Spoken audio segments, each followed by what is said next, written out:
ভীষণ সুন্দর এই মন্দিরটা, কিন্তু আমরা আসার সাথে সাথে কারেন্টটা অফ হয়ে গেছে। ভীষণ সুন্দর।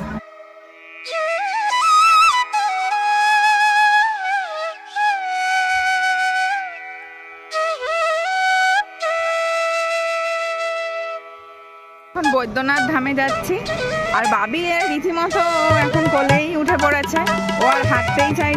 মন্দিরের ভেতরে দাঁড়িয়ে আছে, এখনো আসেনি।